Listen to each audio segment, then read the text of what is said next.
Ganesha Sharanam Sharanam Ganesha. Ganesha Sharanam Sharanam Ganesha.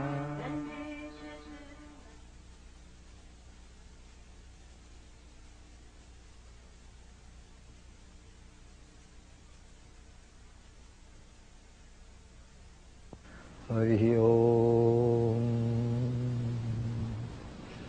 What a peaceful place. These sand dunes by the seaside in Florence, Oregon.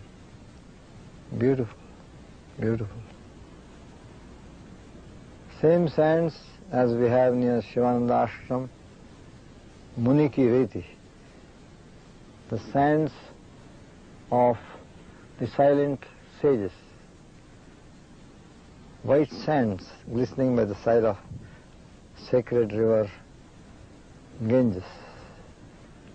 White sands here too, glistening by the side of the sea, where all rivers empty, including the sacred river Ganges.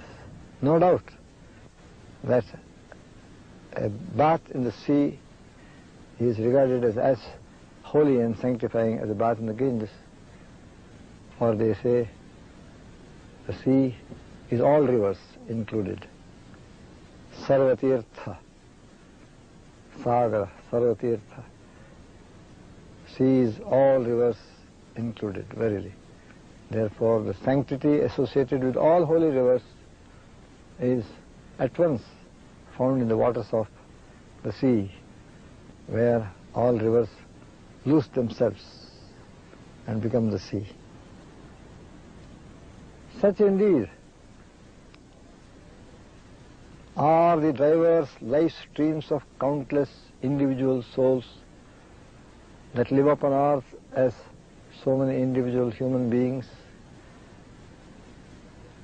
The streams of their varied lives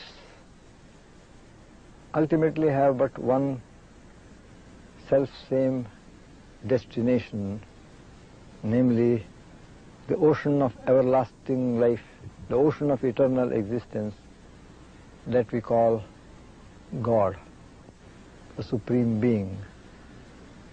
Verily, indeed, all life streams, all individual souls, and the stream of their earthly life has but one destination, this illimitable and boundless ocean of eternal being, God.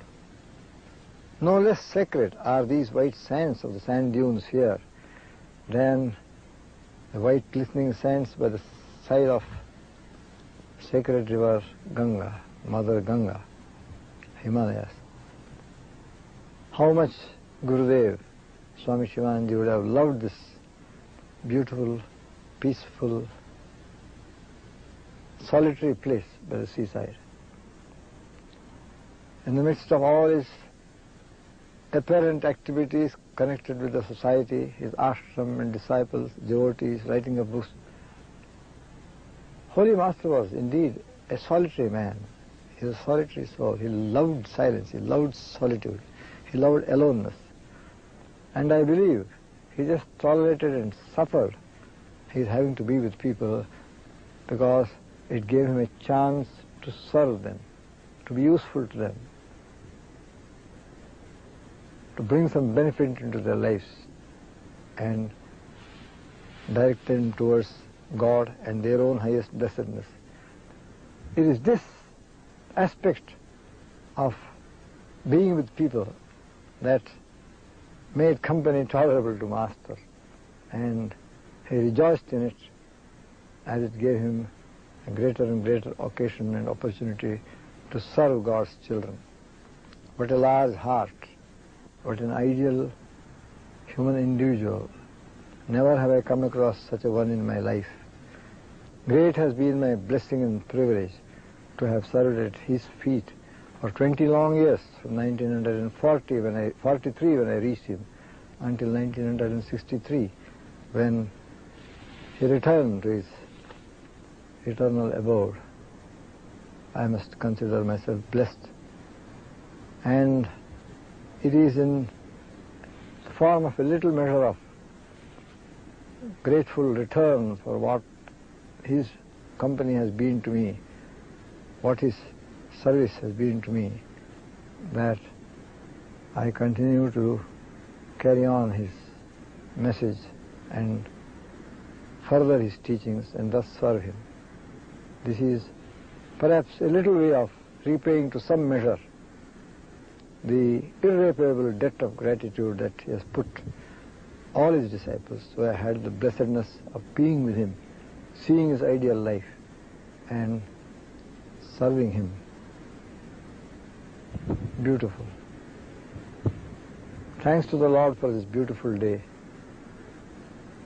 for this solitary, silent and peaceful time by the seaside, on the glistening sands of the sand dunes.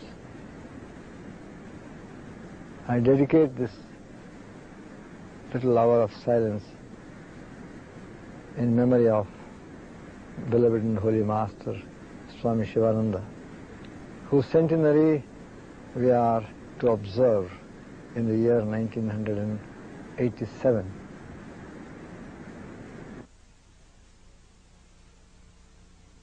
Master Swami Shivananda was a universalist in his religious